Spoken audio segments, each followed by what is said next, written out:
Hi, everyone. It's Ruth, keynote speaker and customer experience design coach. I recently had the pleasure of sitting down with my good friend, Michael Oldroyd. Michael is originally from the St. Louis area, and he and I first met in improv classes in Kansas City a few years ago. But he's more than just a talented improviser. Michael is also a very funny stand-up comedian who followed his dream and moved to New York City a couple of years ago to perform in some of the most notable comedy clubs in the country. I realized that if Nicolas Cage and Luke Wilson had a son, he would have my face.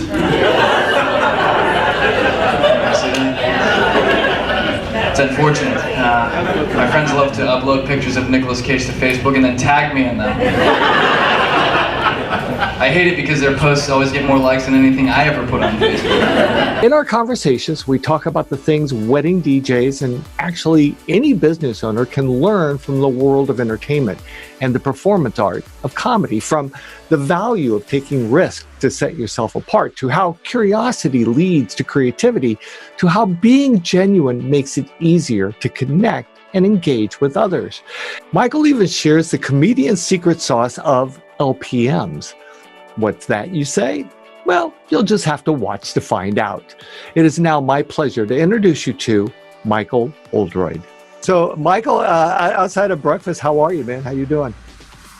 I'm doing pretty well. I appreciate you asking. We're still in the quarantine, obviously.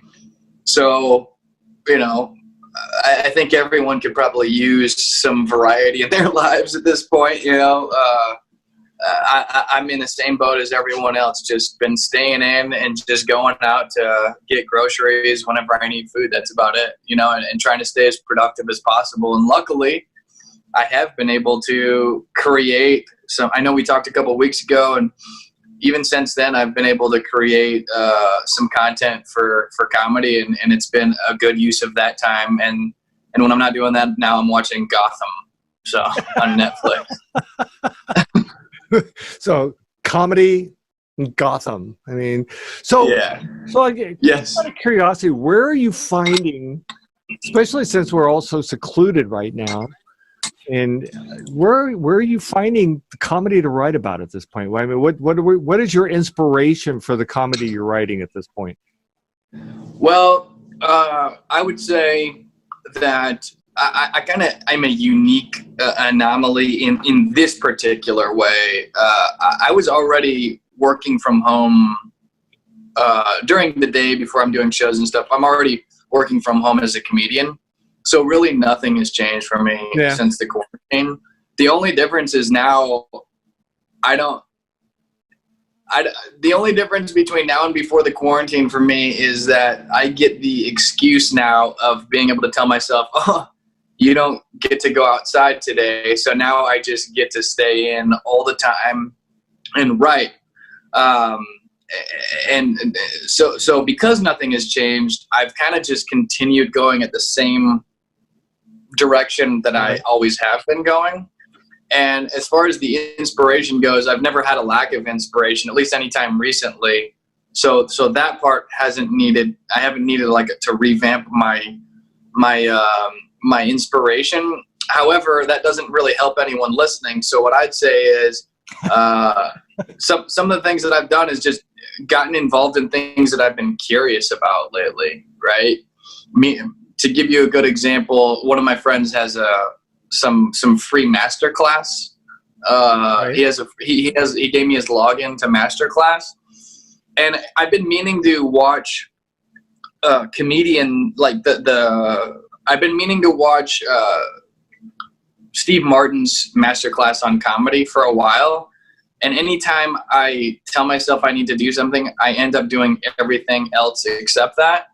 So what I found myself doing is logging into masterclass and watching other topics, meaning like music. I watched Christina Aguilera teach a masterclass on singing, for example, which is so random, but I've kind of been catapulted into the inspiration to create musical comedy recently. Since we last spoke, I have written 3 songs. Really? And I've not only written them, but I've actually recorded them, and I also made 2 music videos for 2 of the 3 songs. So I'd say that's where my biggest inspiration has come from, I'm not going to say Christina Aguilera, but just getting more and more involved in music and applying that to comedy, because I've always been a musician, but I've never, I know I'm talking a lot, by the way, and I'm answering like your question plus like 15 other pieces of information in this rant. So I'll just say this. I've always been a musician. Aside from when I was in middle school, I never wanted to do anything professionally with music. But lately, my friends were like, all right, Mike, you have been so committed to comedy for the last 14 years. You've done everything. There's no doubt that you have made all the sacrifices.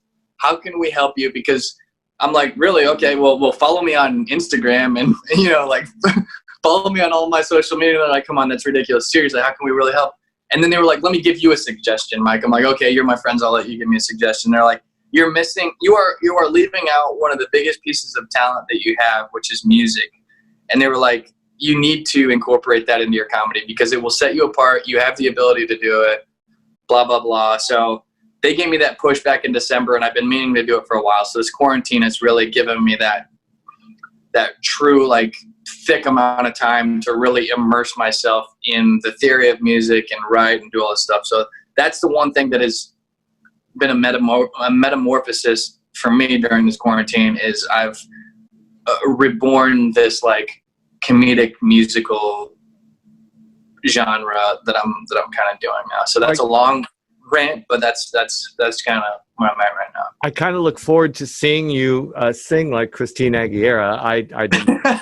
I have watched a little bit of the Steve Martin thing, but it's just been so hard really to focus on that kind of stuff recently. I mean, I watched some of it. I did background noise. I mean, it's some good stuff. I need to actually go back and listen to it again. But you said something a few moments ago that just kind of got my curiosity up. 14 years, you said you've been interested in comedy for 14 years. What drew you to comedy?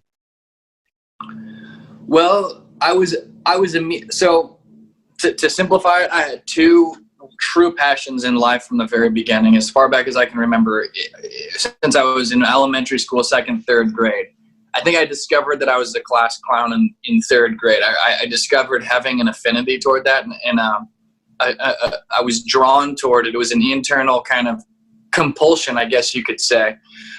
Making the class laugh, I couldn't not do it. I was willing to get in trouble for it. I was willing to go on detention. I was willing to suffer all the consequences that came along with making the class uproar, and I would really judge my days based on the number of laughs that I got and the intensity of the laugh, right? And I didn't realize that there's actually a metric in comedy called LPMs, which is laughs per minute, and then you can measure you can listen and measure the intensity of the laughter. So I was already doing that as a kid, and I was judging my day based on that. And I didn't realize that was something that no one taught me. So I was the class clown in that isolated small environment. And I didn't realize, I just thought that was my thing, right? I didn't realize that there's like a class clown in every class, and every school has their funny guy. I didn't realize that. I just thought I was like this unique, hilarious, solo, like self-taught humorist. And then I saw Jim Carrey, right, on TV in The Mask and in Ace Ventura, and I was like, wow, that guy is like the adult version of me. This is my kid brain thinking, right. And I said, there's someone that's doing what I'm doing on my level, but as a professional, right? He's not a doctor, he's not a lawyer, he's not a fireman, you know what I mean? He's making people laugh. He's doing the same thing that I like doing for my class, right? So he was my first comedic icon that I really looked up to. So that's that. I wanted to play football, but I don't need to go into that. But to finish what I said a minute ago, football was a big that was the second thing that I loved in no particular order. I love them both equally. So that's the answer for you. I appreciate you asking. So on the football field, were you able to make the other team laugh? Yeah, the other team. I don't remember ever being funny for the other team while we were playing against them. However, football, I played so many years that you meet people that you played against and you respect them. The opponents that you had growing up that were your biggest rivals, you develop a certain respect for them, especially if they played by the book and they weren't like dirty. You know, they were upstanding, like sportsmanship type players. You develop a respect for those opponents. And I found myself either joining them in different teams later on just through happenstance, or like at Mizzou, I had a couple of teammates at the University of Missouri that were our biggest rivals in high school, right? So I made them laugh at those times. I guess my opponents don't get the luxury of receiving my humor while we're competing against each other. Why are you trying to lay them out on a football field? So yeah. So laughs. I want to go back to laughs per minute for a moment. So let's talk a little bit about that. I mean, is there an average of how many laughs per minute a comedian should get? Well, now you're asking for the secret sauce, and yes, there is actually. When you watch a late night show, when you watch a comedian do his 5-6 minute bit on Jimmy Fallon or one of these things, you can't be going longer than 20 seconds without a laugh. If you are, there better be a huge punchline. But you have to at least have a laugh every 20 seconds, and more often than that is ideal. And 20 seconds is already that's kind of maxed out. You're kind of getting away from comedy if you're not getting at least a smaller laugh or at least a punchline in there somewhere. So yeah, hopefully that answers your question. So I told you in advance this video is being shared with other people that are in entertainment, like in the wedding industry, like DJs and such. And what I want to talk about, because and we've discussed this in the past, and I think it's interesting, and I want to share some of it. So let's talk a little bit about what are some of the disciplines that go into being a comedian, because I see similarities to the disciplines that you have to do to what other people in the entertainment industry, especially wedding DJs as an example, should consider when they start thinking about preparing for their next event. What are some of the disciplines that I have to do as a comedian? Is that the question? What are some of the disciplines that as a comedian? I mean, how do you? Let's go at a different. Let me ask the question in a different way. How do you prepare? Yeah. How do you best prepare? Okay. Before you step on stage, what are you doing to prepare? Okay. Well, and there's different processes. There's the writing process. There's the honing of the material process. Those are really the two main things, right? So let's assume that I've already done the writing, right? The writing is an ongoing process, right? So I just have open documents everywhere, both on paper and electronically, that are some of them are continually being edited and reworked. Some of them I haven't had the chance to go back and look at. Most of them I just forgot where they are, right? Which is just this unfortunate truth. Let's say that I've done that piece, right? Because you asked what I do as I'm getting ready to go on stage. Well, it depends on the type of show and how recently I performed. So if I am doing a show where I'm simply just trying to generate new material, say it's a low stakes show where there aren't any big negative consequences for doing poorly. You never want to do poorly, but in order to grow, you have to take more risks. So if the show is the type of show where there aren't huge stakes, then it's the type of show where I can use it to grow as a comedian, right? So if that's the type of show that I'm doing, I'm going to prepare for it differently than the type of show where it's like a showcase or there are consequences and I have to do well. I have to make sure that I literally, if there's certain bookers that are watching, or if I'm going to be taping the show because I want to use it for trying to get future bookings, that is a completely different type of show, which is much more planned and executed of material that I know will work, that I've tried in the past, that I may hate doing because it feels like I'm going to throw up from having told the joke so many times. But, you know, I'll have everything. I'll probably know that routine already because I had been preparing for that show with previous shows for a while, leading up to that point.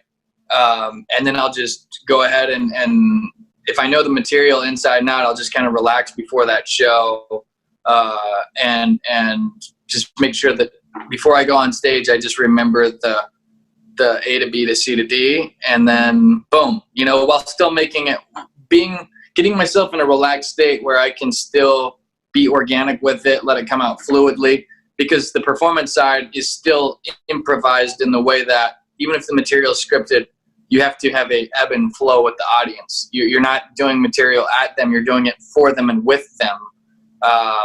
We should be like in your mind as a performer rather than me. I'm just going to fire off cannons at you, and you know, have it be kind of like a one-sided deal, right? You got to wait for the audience to laugh. You got to read them. You got to make sure that you guys are engaged together, blah, blah, blah. So if it's the type of show that, you know, are lower stakes, then I'll have taken something that's more fresh, less baked, to use a cooking term, because I'm trying to like grow material or hone it. And that material is somewhere in the process of never been done before to more baked. Once a material gets really baked, then I can use that for like a showcase type show, if that makes sense. So this section here is where newer stuff gets tested. And the more opportunities you have to work on this stuff right here, that is when you're able to be in more of a growth phase as a stand-up comedian. So the more opportunity you have to work in a space like this, that is the beautiful area to be in. That's where you're planting crops and you're watering them and you're seeing what kind of fruit you can grow and harvest and trying new seeds and germinations and all these cross-pollination, whatever, using agriculture terms, versus just staying here. And a lot of people are limited. A lot of people feel limited, or they're afraid to get out of this zone where they know something works and they don't want to come back over here and start reinventing a different wheel or a different whatever you want to call it. So hopefully you have this over here, because you got to have that first. You got to get that first. But if you're never going back to this area over here, you know, the reinvention process to grow as a comedian, then I'm sorry, but you're going to be stuck here forever, you know, if you don't have that opportunity and knutsack. Excuse me if I'm not able to say those types of words, but so yeah, you might have to edit me out there. So I would never edit you out.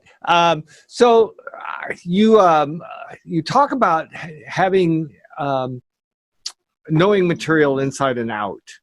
So my question is, how much? I mean, obviously, yes, you're going to go on a stage to try out a material, but is there a rehearsal process that goes into all this before you even step on a stage, or you just go full tilt without a safety net and jump on a stage and offer up new material that you've never really? Well, I think that people should do whatever they're comfortable with. There's some people that will never try a new joke without really having completed that raw writing process in a rigorous manner and running it by other comedians, for example. I think the most typical thing for comedians to do, which is not what I do, but most comedians have a bunch of, or at least a couple writing buddies that are other comedians, and they work their material. They kind of help each other by working their bits together, right? Because running it by another human being rather than just creating it in a vacuum in your own head is invaluable, right? You have to get that other human perspective. I I don't have a specific way of doing it. I have a lot of different tools at my disposal, but I do not limit myself to just working with comedians. And one of the reasons is because we're all human and everyone can laugh. Everyone has or doesn't have some type of sense of humor. And I want to run it by people. You know, some people will be like, oh, I'm not really a comedian. I don't know what's funny. It's like, well, I want your opinion more than a comedian because you're the one who's going to be, you're the one who I'm performing for. I don't think many comedians pay to come to a show to laugh. You know what I mean? Right. So I want to know if you think it's funny or not, and don't sugarcoat it. If you don't laugh or you don't find it humorous, I need to work on something.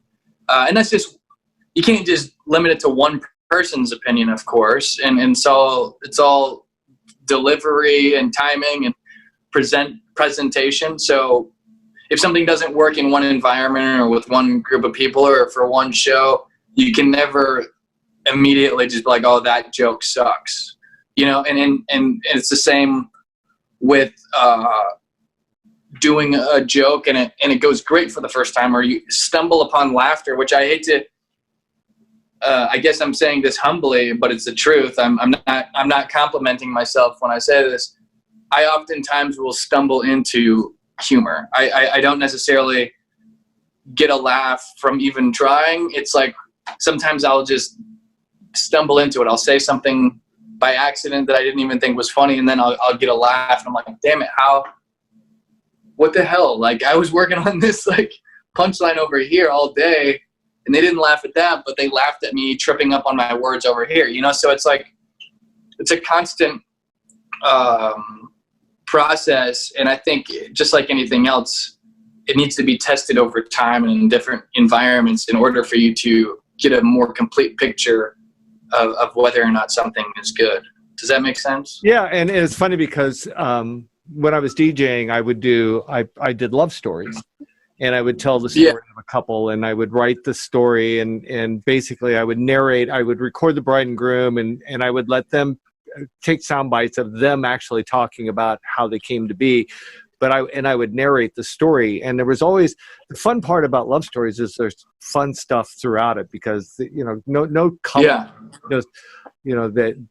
that Harlequin romance novel of falling. There's fun stuff that involved. But when I write these scripts, I mean, I would rehearse with, here's where I know here's where I think there's going to be a laugh line, and here, and then when you perform it. And you get to that laugh line and nobody laughs, or you get or instead of getting an all-out laugh, you get a chuckle. Yeah. But then 2 sentences later, something you never anticipated was going to be funny all of a sudden. And you go, well, that was weird. But so I mean, it's actually in a way, don't you think of it as a rewarding feeling somehow? I mean, it was unexpected, but I still think of it as not being anything less rewarding, getting that acknowledgement for something. And the other question, part of the two-part question, the other part of that is, do you make a mental note so that when you go back on stage the next time, you have that in your back pocket and you can pull it out again? Yeah, you have to remember those types of things, right? Whether you record the set and you go back and take notes on it, or you just listen to it and take mental note. Sometimes that laughter that you stumbled upon can be recreated, and sometimes it can't, because sometimes it was one of those spontaneous, you had to be there type, right? In the moment, organic, things that can't be recreated. And the only way to, experience helps determine whether or not it will work again, but also trial and error does. And trial and error leads to experience. So it's kind of like intertwined, in my opinion. I do think it's reward. I mean, ultimately, we're there as performers and entertainers to entertain and make the audience laugh. As comedians, our job is to be funny. So if they're laughing, it doesn't matter how or why, with certain limitations. But for the most part, you just want them to be laughing and having a good time, regardless of whether, from there, though, the more experienced the comedian is, I know comedians that would, very experienced comedians that would say that's and not to put either of us down here, but they would say that's very amateur status to you have to be getting the laughs where you plan and a certain type of laugh. Otherwise, the writing wasn't good enough or the execution of your joke wasn't good enough. So that's the process to becoming a fully, like, the best comedian one can be is getting to that point where you can truly, for the most part, time everything and know exactly where the laughs are going to come, and it works 90-point-something% of the time, So. Yeah. I guess, and then in that case, that explains why I never became a comedian. I'm only funny in my own mind and in my own right. My wife doesn't laugh at my jokes either. So, well, you know what? It's okay. My dad doesn't think I'm funny, and I don't think he's funny, but everyone else thinks we're funny. So, not everybody, but. So you said something. You said something a few minutes ago about recording. Do you record your performances? I record every audio in my I use an iPhone, so I record everything. I forget what the app is called, just the recording app, the audio app, right, memo app or whatever. And I at least want to have that type of documentation. Now, lugging around getting the visual side of it just requires extra work on my behalf. I like to be nimble, just out of comfort, I guess. So I don't always record the video, and it seems like every time I don't have a camera, that's when I do really well, So I think it's I don't know what the psychological phenomenon is with that, but if I could have like a full-time assistant, one of the things that I would have them do is record every single one of my shows, video and audio, right? Just because if they could carry around a camera and stuff, because I do think that's valuable. It's not worth the trade-off for me at the moment. So do you go back and review these recordings after each show, or do you just catalog them, or what do you do with them? Well, the lazy thing to do is just catalog them, and that's what I usually do. But when I'm feeling motivated, right, when I'm feeling ambitious, which I should try to do it every time, I ideally that's how you're going to grow the most, is by watching film. That's what we did in football. We would break down every single game, every single play, and everything was objectively analyzed, right? It's not to high-five each other on the touchdowns you scored. It's to break down and find areas of improvement, and there's always room for improvement. So I should do it more. Another thing that most human beings can relate to on this is people don't really like to watch themselves. Most people, it's really hard, especially if you do really bad or if you do really good. I don't think, and the reason I think really when you perform poorly in your mind, it's for obvious reasons that you don't want to watch the tape. You don't want to be reminded of the crappy experience you had of doing poorly. And when you do well, maybe it's surprising to hear this, but people already, they had a good time with it. Like if you felt good, you had that natural high, you had that fun, and you don't want to like ruin that. It's already in your mind in a good place. You're already feeling good. You don't want to ruin it by going back and necessarily realizing, oh crap, it wasn't as good as I thought it was. But it's the truth is that's where you're going to grow. And the great comedians push past that. Again, that's an amateur thing to do. It is amateur to let that stop you, right? The greatest comedians who have grown the fastest and risen to the top, I've heard would literally get off stage, and the next thing they're doing after they get off stage, even if they killed and did really well, they were watching their tapes and analyzing it to try and figure out what they could do in their next performance to get better. So I got to practice what I preach more. So I've been trying to figure out a way to ask this question, because it's difficult, because it's really hard to separate comedian from entertainer, because I would assume the two are the same. I mean, in a sense, in order to be a DJ, you have to, in order to be a comedian, you have to be an entertainer in order to be, I would imagine it'd be a prerequisite to be an entertainer before you could be a DJ. So the question is, having just convoluted that a little more, maybe I should eat some cereal. It's okay. No, the cool thing is I zoned out for a second, so I didn't get confused. I'm ready to hear the question, and it'll make it easy to answer. So. Okay, so the question would be, as an entertainer, comedian aside, okay, that part of you aside, what are some of the most valuable lessons you've learned just from being on stage? What Yeah. What big takeaways or are there any? I mean, as an entertainer, what I've learned, first of all, repetition to a certain extent.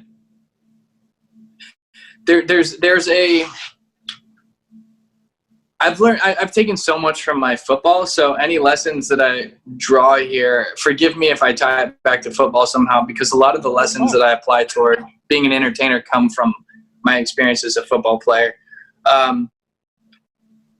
One of the things, repetition on stage does one thing. It helps you get more comfortable in front of people. Everyone has a different ability to get on stage. Some people are more terrified of public speaking than any other thing in the world. They're more afraid of public speaking than dying, which I've always been mind blown to hear that, because I've always had an affinity toward public speaking. I've always enjoyed it, and I've loved it. When we had to do class presentations, it was an opportunity for me to get up in front of the class and be funny. So, but if you have any type of fears or reservations, repetition of being in front of people is going to desensitize you and make you less uncomfortable, aka more comfortable being on stage. And that comfort will allow you to be more loose and organic. The more loose and organic you can be, the more relatable you can be. Yeah. People sense nervousness, and it's okay to be nervous. You're human. Call it out. Whatever. Be real. I think audiences, when someone is doing poorly on stage, whether they're speaking or doing comedy, the audience is going to be uncomfortable if that person is uncomfortable and thinks they're doing poorly too. The worst thing somebody can do is bomb and not acknowledge it.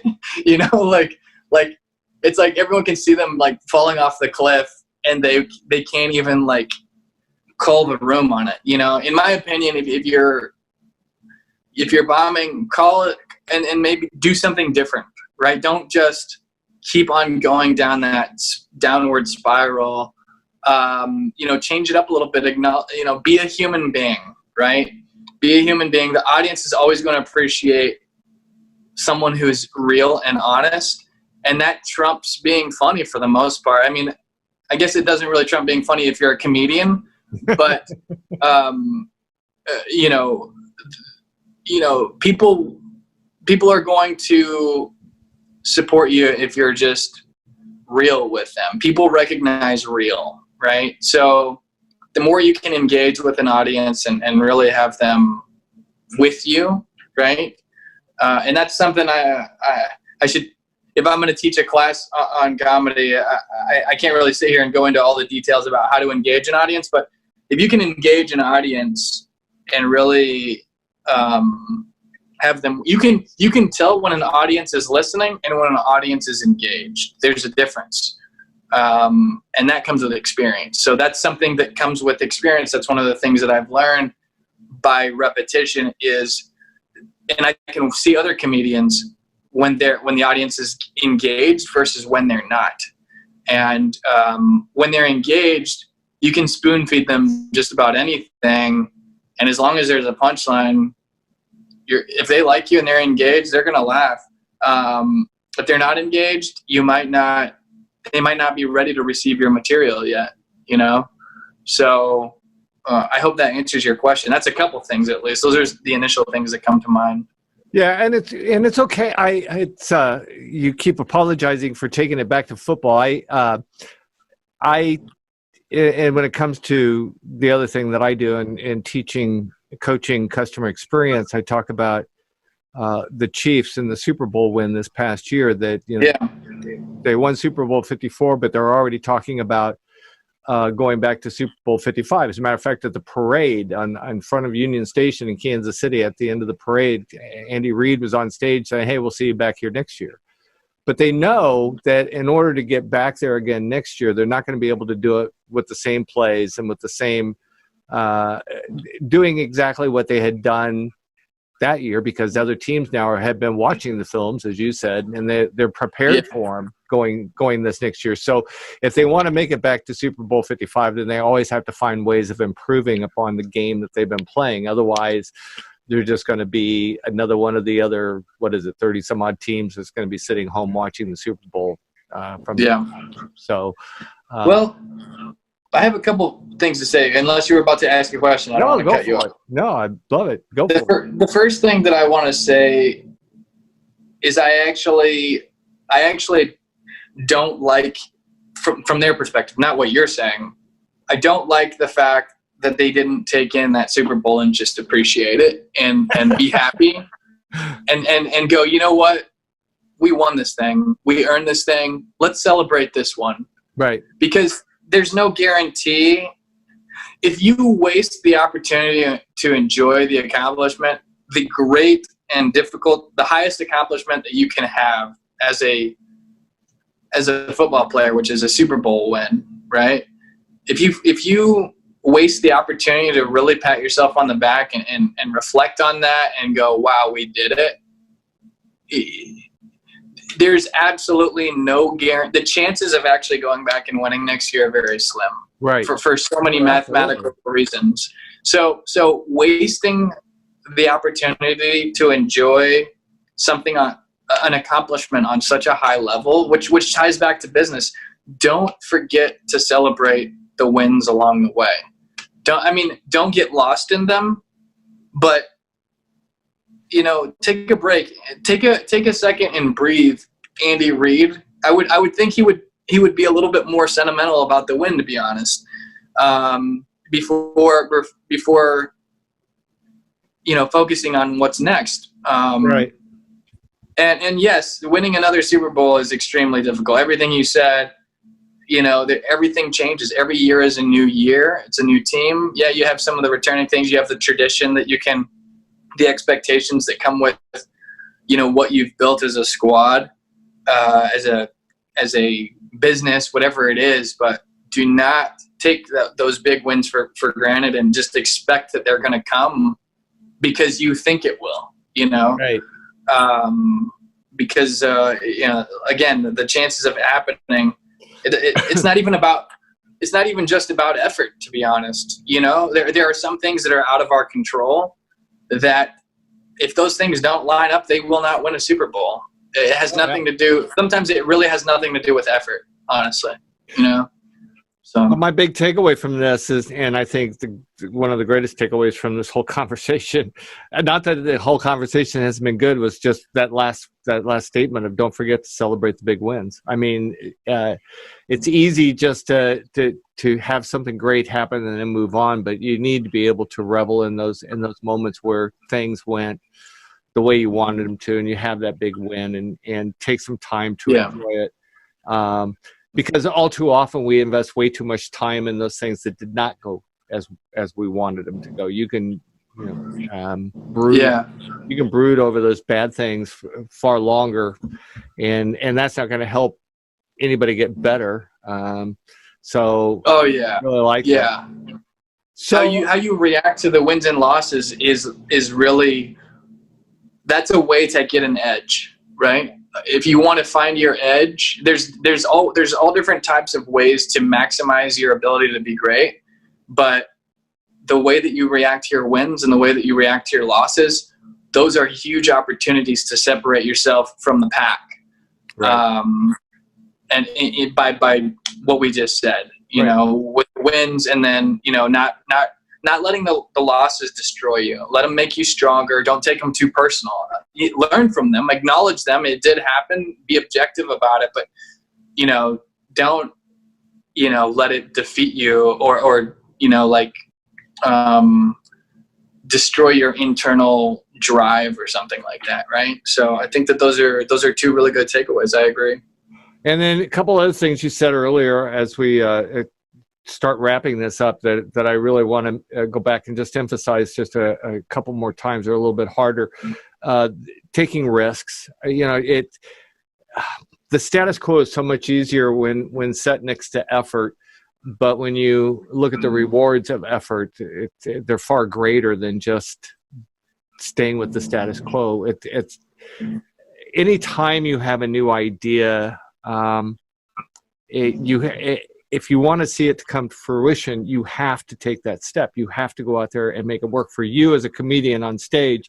That comes from trying a joke for the first time to see if it gets a laugh, or if it just everybody kind of moans and groans or gets up and walks out. But you have to have that inner courage to at least throw yourself out there, put yourself out there, and give it a shot.